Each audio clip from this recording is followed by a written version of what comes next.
morning and welcome to the NBA Daily for December 29th, 2025. I'm Dave DuFour here with Baraheni and Zena Keita. Coming up, the Spurs own the Thunder. Man, the Thunder, falling like a rock.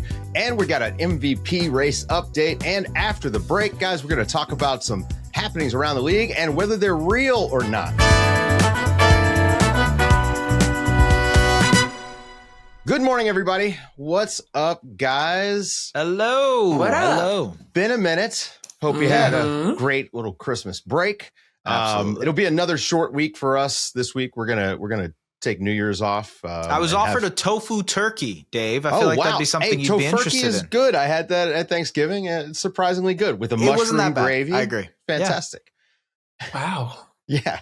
No, let's move on, everyone. Yeah. Okay. Hey, guys, we talk all the time about narratives, right? Like the NBA is a narrative league. It's one of the ways that we cover the sport that way, but also it's a good way to watch it. The storylines, they just shift daily, it feels like. And man, what a world of difference in our opinion of the Oklahoma City Thunder from 2 weeks ago when we were all in Vegas. That first loss to the Spurs, I mean, we were all kind of shocked. And at this point, guys, they're 6-4 in their last 10. It's, a little bit of, I think the luster maybe has fallen off. Part of this is they ran into this Spurs team that is a bit of a Thunder buzzsaw. They're now 0-3 against the Spurs after dropping the back-to-back games. Yep.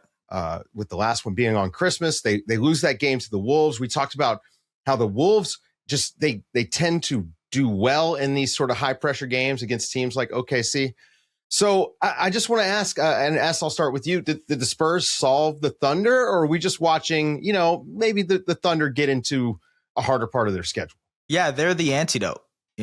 They are the team that's been built to destroy the Thunder. And I think that's why everybody hypes this up as a rivalry. That's why everybody looks at this and says this is going to be the NBA for the next 5 years, because they look at the Spurs as a worthy rival. And it's happened quicker than we expected. Maybe not all, but it's happened quicker than we all expected for the most part.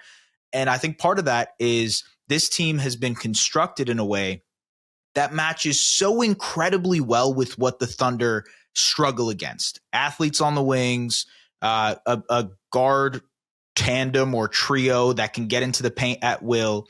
And the other part is they're perfect when it comes to guarding Jalen Williams, and they are not afraid of Chet Holmgren. You look at how they attack him on the offensive end. They're not afraid of the rim protection. Basically, every other team is. It's a match made in heaven for the Spurs. And I think now, as you said, Dave, I think it's on the Thunder to answer back. It's how are you going to respond the next time you guys play each other? That's why it's a rivalry. What I love most about what you said, S, is that they are built to dismantle the Thunder. And when you watch teams play the Thunder, you often see them come out of character, trying to become the Thunder, right? Absolutely. They try to run in transition. They try to be extra aggressive on the wings on defense. They try to get their offense to come from turnovers into offense. That if that's not your game, that's not your game. The thing about the Spurs is that is just a part of their game.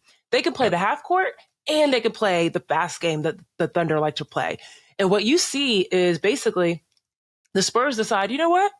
Sometimes we'll run off of our turnovers that we generate, but a lot of the times we're just going to hammer it to you in the paint, in the half court, and you are not going to know what to do with that.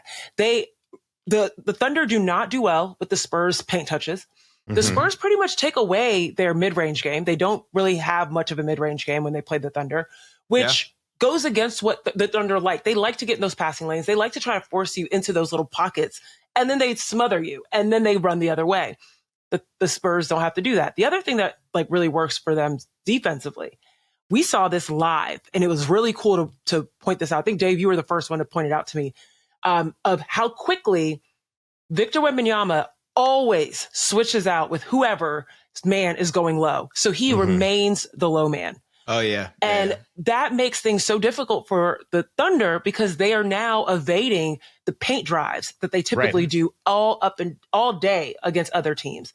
And so between Victor Wembanyama on defense being the low man at all times, or on offense being the guy that's spaced out, bringing Chet Holmgren out of position, they are just set up perfectly on both sides of the ball to take advantage of what OKC typically wants to do. And it's within their character. It's who they are. They don't have to become a different version of the Spurs in order to be successful. Well, and then the other thing that Wemby allows you to do is those guards who they can guard. The Spurs have 3 all NBA level guards on their team. And these guys are going to be, I mean, we're going to be talking about Castle and Harper, especially for years. I mean, Fox, we already know who he is, but I think that these other 2 guys are just people are going to wake up over the course of the season. I got to say, I didn't know Steph Castle had this in him. Dylan Harper, I know, has been highly touted, but Steph Castle's the guy who's really impressed me the most. But Wemby being so committed to being the low man and being out and help and not really chasing. Like, you know, he makes a lot of mistakes. We talk about this, but he's able to make up for it. But then those guards get to push up real far because Wemby covers more space than any human being on the planet. By the way, that is what the Thunder do with Chet. They can pressure as high as possible because they know they have one of the best rim protectors in the back line. It's just that the Spurs can do exactly that. Well, then they've got the positional size there too, right? This is the other thing OKC has. Their guards are big. They're you know, like Shea is a big guy. He's not, I mean, he's skinny, but he's 6'6". Lou Dort, big. They put pressure. Alex Caruso, Jalen Williams, like these guys, they put so much pressure on you physically that they break down smaller guards and the Spurs can hold up. I mean, Dylan Harper, you know, we talked about this in that Cubs game that the Spurs lost. You saw Dylan Harper when he was leaning on Jalen Brunson, and you could just see how much bigger he is than the average kind of point guard out in the NBA. So you've got, it's really like what the Spurs have built. It's similar to, if you think about the Timberwolves being built with the Nuggets in mind, only the Spurs have really built a Spurs version of this special basketball team. And to your point about the guards though, and the size, like I'm happy you brought up the fact that they can pressure early because that's another thing that when it comes to beating OKC, it's really also beating Shea, and finding a way to contain Shea. And we know that Shea is elite when he has single coverage, but when you've got Dylan Harper, Stephon Castle, Devin Vassell, De'Aaron Fox rotating in those guard positions, they send early help. And it makes Shea either give the ball up a little bit earlier, pass out to his teammates, and they also have late contests. They have both available to you. And so it just, you see Shea, like in the contest this year, his free throw rate has not been that great. Again, he's not getting to the line as much. He's not getting to the line as much. So that also helps from the guard perspective. Yeah. I honestly think that's why if these 2 end up playing in the playoffs, it has to be a big Jalen Williams series. It has to be a big Chet Holmgren series on offense. It's those guys that are going to be the determining factor because Schaefer is for the most part, even if he didn't get to the free throw line, like got his own, right? It's those guys that are the difference maker between this being a very good playoff team winning 60 plus games and, you know, the team we were talking about, which is 70 plus games, winning a championship again. 74 is off the table, right? I mean, it is now off the table. And 70, I think, is a stretch when you look at some of this team's flaws. And it does feel like the league maybe is trying. Everyone's always trying to catch up to the Thunder, right? Like and look, they are their the best team schedule's in the getting league. harder too. Like they haven't played the Nuggets yet. You know what I mean? I want to ask you guys this about the Spurs. This might sound a little crazy. I like crazy. Can the Spurs win the championship this year? What did I say on that Saturday night? I'm just throwing where it out I was there. Maybe a little bit punchy because it was late night in Vegas and we had just watched, 6 hours of basketball. But guys, I cannot put a ceiling on this Spurs team. They have veteran presence. They've got guys who've been there before and played in big games. They have Victor Wembanyama, who by the end of the season might be the best player in the world, although we'll talk about Jokic in a little bit.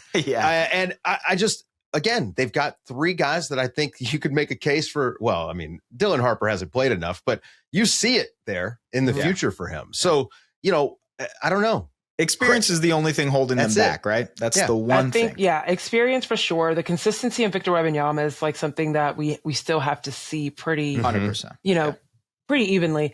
But it is hard to put a ceiling on it, mainly to me because of the depth. Like they've got the people that can come in when whoever's on foul trouble, whoever's tired, whatever, they've got other people that can step up. They've got a roster, dude. And they match up well with the number 1 team in the West, right? Yeah, it's funny though that we're saying this the day after they got wrecked by the Utah I Jazz. know. Hey, no Fox in that game. It was a little humbling bit of a loss. buzzsaw, a secret Yeah. buzzsaw there. Keontae George.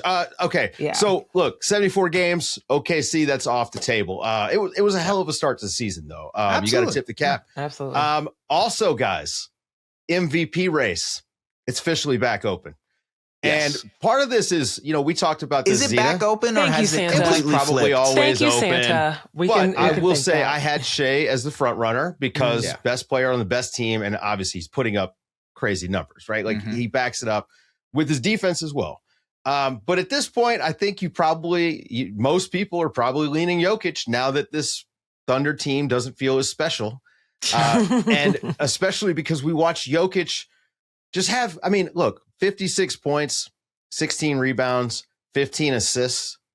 Absurd. 96 points responsible for in the game from Nikola Jokic. He's averaging 30 points, 12 rebounds, 11 assists. So he leads the league in rebounds and assists, 71.8 true shooting. Okay, so ridiculous number, 61% from the field, 44% from three, and 85% from the It free might throw be line. the best season anyone has ever had. And Right.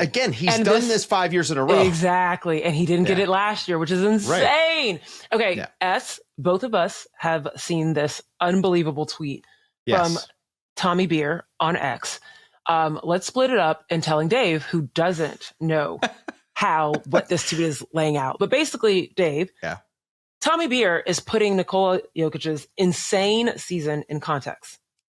So I'll take the top two and you finish out the bottom. S, okay? Okay. All right. So, Dave, Shaq, okay, Shaquille O'Neal.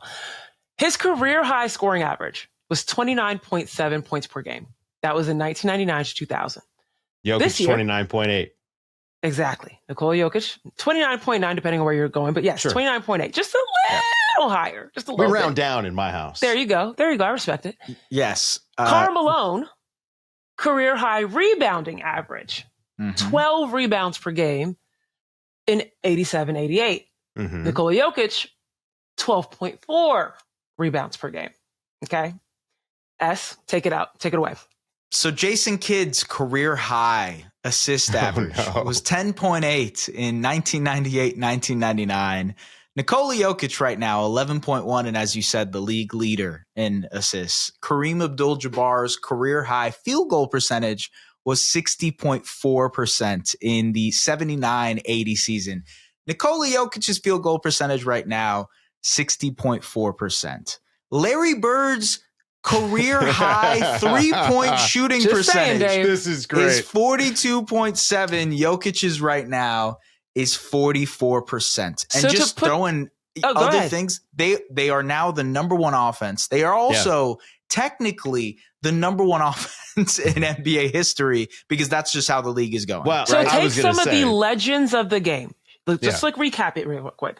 Shaquille's best scoring, Karl Malone's best rebounding, Jason Kidd's best assists, Insane. Kareem Abdul-Jabbar's best efficiency on the floor, and Larry Bird's best three-point percentage, and you have a Nikola Jokic. That's insane. Is this where I become the old guy and I say it's stats inflation? It's No. just run amok. Sure, you can do that. You can be a party pooper if you But want. These right. numbers are amazing. This is as close as we've ever seen someone come to solving the offensive side of basketball. As close as we've ever seen. It's one guy. I mean, you think about just how much he's responsible for on the court for that team in the half court. Yeah. He's probably the most valuable player to ever play. Yeah, maybe, I think it's also worth noting that like the team that they've built around him is, in my opinion, the best it's ever been. And they're I down know three starters. And they're down missing three three starters. starters, Right. Yeah. But Murray is having a career year, and the other guys, and Tim Hardaway Jr. and Jonas Valanciunas, they've been like plug and play. Spencer as well. I was Like, going to say, they Spencer just- Jones has been a gem for them. Absolutely. Yeah. And so I feel like that has helped him also have For his sure. best season of his career because he can just work like a machine. It's And absurd. They lose to the watch. game, on a Peyton Watson missed shot, and you go down the list of guys who probably would have been sitting in that spot before him. Aaron Gordon. Aaron Gordon. It would have Christian Brown. And again, Jokic makes the right play. Again, Shea. I mean, it's neck and neck. It's basically a 2-man race this year. Yeah. It's going to be between Jokic and Shea. And maybe I don't know, guys. Maybe like Wemby could sneak in there. You know, when you The look at question the is, Spurs. what would we need to see from Wemby to even try and dismount even one of these guys from the top two? I mean, he's going to be the defensive player of the year For if sure. he plays 65 So he games. has the defense element. Right. The box score on offense needs to obviously get to a higher point. And also, maybe there's a chance they lap the Thunder. Like, what if they end up the first seed Right. in the West now? And now it's then best you're team on entering. the best player. I mean, the best player on the best team. Like, how does that?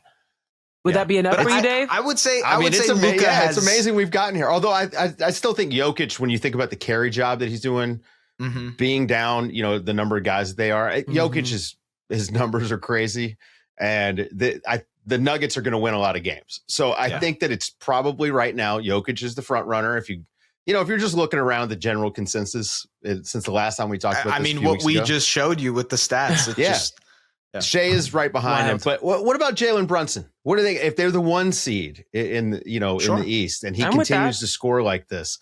I know the Pistons they're scuffling a little bit here recently, but Cade Cunningham's had a pretty nice start to the season. We talked about Luka's ridiculous numbers. I just don't think the Lakers are. I don't think they're at the level of contention. I agree. Yeah, I agree. Anybody else I'm not thinking about? No, I think that's it. Yeah. I'm definitely gonna have to put up a Jalen Brown with the Boston Celtics. I have to. Wow. Hey, listen, what he's doing scoring. He had his 9th straight 30-point game on Sunday, which ties Larry Bird for the most consecutive 30-point games in Celtics. That's crazy. Numbers inflation, though. They have a top 5 offense and top 5 net rating right now. Yes, they do. And they're slowly creeping up that Eastern Conference standings. And I just feel like they're doing it quietly. They're like, don't worry about us. Don't focus on the Knicks. Focus on the Pistons. Hell, focus on the Raptors that are somehow still number 4 Speaking of, in the East. Spoiler alert. Stick around, guys. After the break, we're going to play the game that's sweeping the nation. Something, nothing, or everything.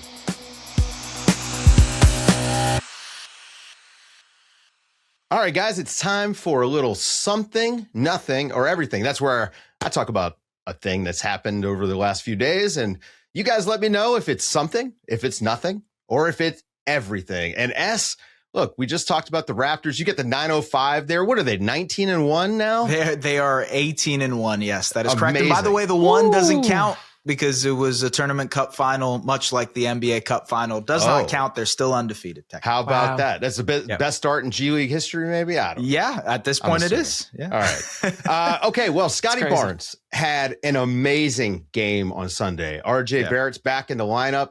The Raptors get a win over the Golden State Warriors, who kind of just not quite what we thought they were going to be this season. Scottie Barnes, 23 points, 25 rebounds, man. What is going on with this guy? Is this something? He out-rebounded the starters for the Warriors, all of them. He had 9 offensive rebounds. So talk to me about the Raptors, man. Was this game something, nothing, or everything? I mean, Scottie was something. I was going to say. That's look, where it matters. I think he's well on his way to an all-star berth, especially because of the Raptors kind of staying afloat in the standings. They're going to get an all-star, and he probably ends up being the guy for them, especially because of what he does on the defensive side. He had 4 stocks tonight as well. Yeah. The rebounding is insane, though. You saw him after the game lie down on the bench because of how tired he was. I talked to Darko Rajakovic about this in the preseason of how the way they throw Scottie into the rotation is a little bit different than anybody else because of how much energy he exerts on any given stint. So they'll go 4 stints of shorter rotations instead of what's typically a 2 or 3 stint thing per half. It goes to show you how much energy that guy exerts on a night-to-night basis. A lot of his game is based on energy. So when he brings it like he did tonight, he's one of the best in the league. Crazy rebounding performance. Giannis is back, guys. The Bucks, I don't know. Are they going to turn it around? He had 29 points in 25 minutes. Zena, he looked really good. Had a disrespectful dunk, I guess, according to, I don't know, man. Play until the buzzer goes off. How about that? Harmless. You don't want to get a dunk at the end of the game, Zena. Play some defense. Listen, Giannis said that he did that dunk because he wanted to establish the Bucks' identity. And I think that is a really fair and valid point. Without him on the floor, they are not who they want to be dominantly, at least defensively. And that's what I feel like that dunk was kind of just like, listen, we're here. I'm here, right? This is the theme that we keep hearing from Giannis. We're here and I'm here. Stop thinking about what's going on with the trade market, what's going on with, outside of this team. And I think that dunk was a little bit of a statement piece. So I think, do I think it's something for the Bucks? Not really, but I think it's something that Giannis is still trying to make a statement with the Bucks. And he feels like he's playing with a little bit of a chip on his shoulder right now. I don't know if you guys caught the interview after the game, or someone asked, he was do annoyed. you want to be here? And he's like, okay. That's disrespectful to my teammates. A little bit. I mean, I guess, but also it's a relevant question. I'm happy that it was asked because we would have not gotten that bite had we not actually had it not been asked. Yeah. But him on the floor is a positive for the Bucks in all aspects. So they need every ounce of force that Giannis brings. Cavs got blown out by the Rockets, man. This is just this has been, to call it a disappointing season, I think is an understatement. This is almost embarrassing. When you compare them year over year, you would think there would be maybe improvement. We talked about this being an experimental year for them, and they just cannot win games. They're 17-16 on the season, 4-6 in their last 10. Every single indicator is trending down for them. Yeah. Darius Garland's had a bad season when he's been on the court. They've had more health issues this year. I don't know. I feel like the Cavs are cooked, and they're in the second apron. This is the most expensive team in basketball. This is everything. If there's anything that we talk about today, this is it, that it's everything. I think the Cavs are cooked. I think eventually they will have to blow it up. Or at least make grand changes to what they're doing roster wise. It was obvious, I think, last year that they probably were going to make some changes to the Jared Allen, Evan Mobley, and Darius Garland, Donovan Mitchell quartets, if you will. They need to do that now. I think it's time for them to make those changes. And to your point about how expensive they are, this is a team that was supposed to contend, supposed to be near the top of the league in the Eastern Conference, but they're middle of the pack offensively. And the shocking part, I think, to a lot of people is how bad they've been on the defensive end. A lot of that is because DeAndre Hunter hasn't been who he's needed to be for this team on the defensive end. At the same time, they're missing a bunch of guys rotation-wise, and a Max Strus who hasn't been healthy for them yet. Lonzo Ball hasn't been who they've wanted to yet. This is everything. This is, in my opinion, this is like DEFCON 1 for the Cavs. It's just like it's over. I think we're just seeing the ship sink a lot slower than we probably It's going to be a crazy trade deadline. There's so many people that feel like they're on the move. And let's just say a couple weeks ago, we talked about how maybe the trade deadline would be so cool because the Thunder looked like they were running away with things, and we just exist in a different world now. The one thing but it could be Wemby's world. That's what everybody's got to be worried about right now. All right. Finally, guys, a couple weeks ago, start coming out, the NBA not happy about how people are talking about tanking, the way it's being perceived. There's the whole gambling angle on this. They're trying to solve tanking. Well, what if they solved tanking by just sending these teams? I don't know what they did. Did they send a memo to the Jazz, the Nets, and the Wizards? They're playing better basketball. Number one, they're winning games, right? And the Nets are playing defense. Michael Porter Jr. is having an insane season. The Wizards just beat the Grizzlies with Ja and Jaren on the court, which, has not been a great year for them. So what's going on, guys? Zena, look, good teams losing to some of these bad teams, quote unquote bad teams. Is this something? Is it nothing? Is it everything? Am I on to something here? Did the NBA tell these teams to be serious? There might have been a message sent out, might have been a text, but you know what? Long term, I don't think this is anything. I think this is a nothing burger. I think that, yes, these bad teams are playing faster. They're scoring more. They're playing a little bit harder defense. But really, these teams are eventually going to end up separating themselves when it comes to March and April. Yeah. And we're going to be like, wow, it was so fun seeing them be competitive early this winter. But I'm looking at this as nothing. I will Jazz say, really are fun, by the way. That's what I was going to say. They've been fun all season. Jazz are pretty competitive. Like Keontae George is blossoming. Maybe the most improved guy this year. I don't know. Maybe they are something. Maybe there's like something and a half. I don't know. Well, this is the thing, though. The Utah Jazz have been putting up crazy numbers on a ton of people all season long. But does it mean that they're winning games in the long term? Sure. They're going to entertain us, which is great. But hey, it might be one of these things. Maybe there's a money ball situation. There's got to be something where these bad teams that have crazy offense, like they can juice the stats. Think about like Michael Carter Williams when he was rookie of the year. You know, he just play a ton of minutes, put the ball in his hands a bunch. It's like using like closers in baseball and just anyway. All right, I digress. It's been fun. Way more fun when these bad teams play hard and we get to actually see them compete. Guys, that's going to do it for the show. Thank you for listening. If you're watching on YouTube, like and subscribe. If you're wherever you listen to podcasts, leave us a 5-star review if you like the show. If not, don't bother. Guess what? We read all the reviews anyway. All right, guys. Thank you for listening. For Zena, Keita, and Baraheni, I'm Dave DuFour, and this has been the NBA Daily. Thanks for waking up with us.